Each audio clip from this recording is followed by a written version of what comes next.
Hey everyone, today I'm going to show you guys how to make Ddukbokgi, which is a Korean dish that adults and kids love to eat. It's rice cakes in a spicy sauce. It's kind of seen as almost like pub food or like street food in Korea. A lot of places sell it, you know, in the street vendors, and you eat it with like soju, which is like the Korean potato vodka. And I can actually tell you guys, if you are not into spicy food, there is a variation of this that's more kind of salty sweet that my mom used to make for me when I was little and I couldn't handle spicy food that much. But now I love spicy foods. I'm gonna make an ultra spicy version of this dish. So the first thing you want to do is get your pot or pan. You can use like a high walled pan if you want, but I just prefer to use the pot because that's easy and that's what I have. I'm gonna put some sesame oil on there. I know this is like a huge thing of sesame oil, but we use it a lot, so. And I've got some finely diced garlic I'm gonna throw in there.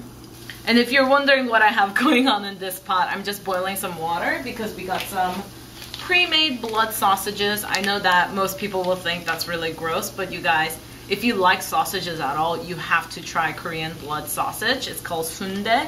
It's so yummy. It's like one of my favorite foods, and I mostly don't eat meat, but sundae is like my one weakness. I will eat meat in a blood sausage because it's delicious.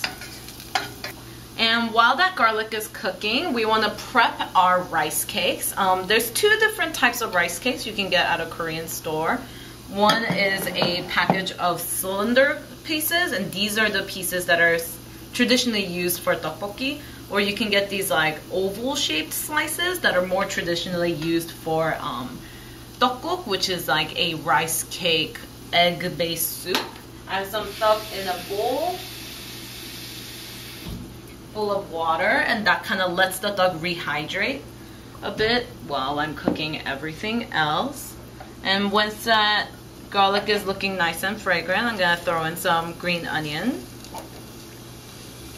as well as regular onion.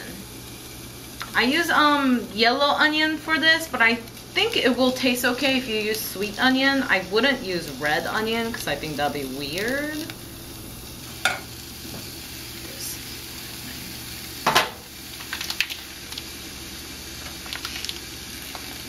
The blood sausage that you can buy in the store is fully cooked. You just have to reheat it. So they recommend reheating it in a bowl full of boiling water, which makes me feel weird because like boiling plastic seems so unhealthy to me, but whatever.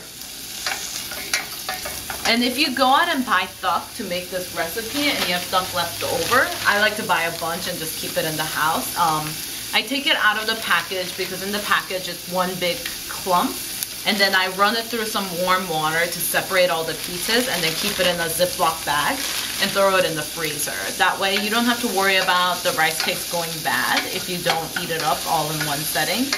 And because you ran it under the water and separated all the pieces out, it's not in one big frozen clump. So it'll be easier for you to use later on.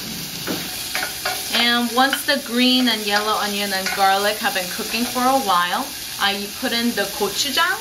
Gochujang is a red pepper paste that's really spicy and really flavorful. This is the brand I was using before. It's from Cheongjongwon.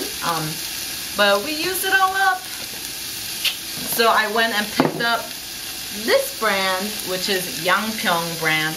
And supposedly this brand's gochujang and doenjang, which is like a fermented bean paste, are like a lot better than the other brands out there. It's definitely a lot more expensive, but they're supposed to be yummier, so I thought I'd go ahead and try it out this time. See if we even notice the difference. And depending on how spicy you want it, you can adjust the amount of gochujang you put in there. I think I usually end up putting in about 2 tablespoons. Oh, it smells so good.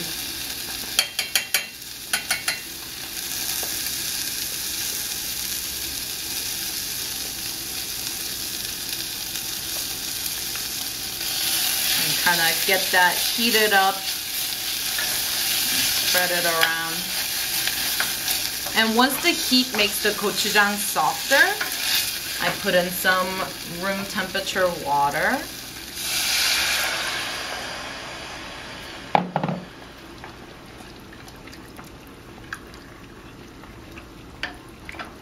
And then mushrooms are not traditionally used in tteokbokki, but I'm obsessed with mushrooms, so I'm gonna go ahead and put some in there just because I want to eat mushrooms today. As well as fish cakes.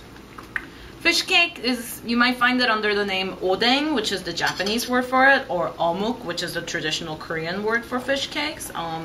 You can cut it just into kind of smaller pieces and put them in.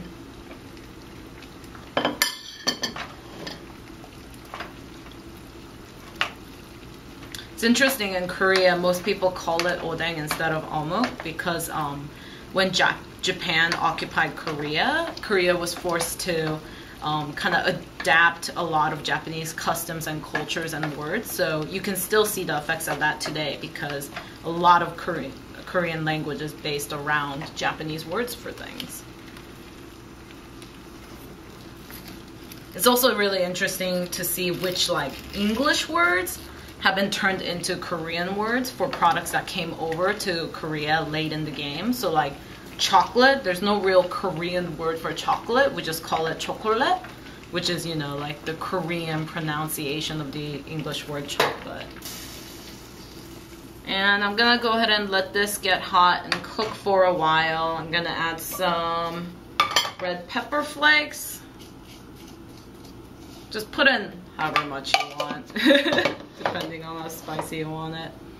And the reason I thought this recipe would be a good one to share with you guys is because I got this Nectresse no-calorie sweetener in my Influenster voxbox. So I thought it'd be fun to do a recipe around the sweetener. So usually at this point I would use either real sugar or sometimes I use agave syrup to sweeten the sauce, because tteokbokki is like it's a sweet and spicy taste. I got this conversion chart for how sugar converts to Nectresse because, as you know, like usually sugar substitutes or no-calorie sweeteners are a lot more sweet than regular sugar. But I don't measure how much sugar I usually put in, so it's hard to convert it to how much Nectresse I should be using. So I think I'm just gonna put some in and then taste as I go. Add more if I need to. So I'm just gonna go ahead and put in, that's like what, 1/4 teaspoon? And then we'll see how that tastes. So if you're not that into spicy food, instead of using the gochujang and red pepper flakes with sugar, you can use like soy sauce, vinegar, and sugar. That way you get more of a salty, tangy taste instead of a spicy, sweet taste. So once I've got everything in the pot nice and hot and the water is bubbling, I'm gonna go ahead and drain the rice cakes that I had sitting in water and add them in. And it's the starch that's gonna come off the rice cakes as they cook that's gonna turn all the water and gochujang mixture into a nice thick sauce. So I'm gonna make sure all the rice cakes get coated in here. This pot is actually a little bit too small for this. Put the lid back on and I'm gonna let that cook for a while until I see that the rice cakes are really soft and chewy. And you wanna make sure you don't overcook it too much because then the rice cakes are gonna kind of disintegrate and fall apart. And yeah, that's it. And once I have it on a plate, I like to add some sesame seed to it. I have this awesome plastic grinder that I got for super cheap at a Korean restaurant. You just put the sesame seeds in and you can grind it fresh on top of your dish. And that's your final product. Enjoy! It's spicy, be careful.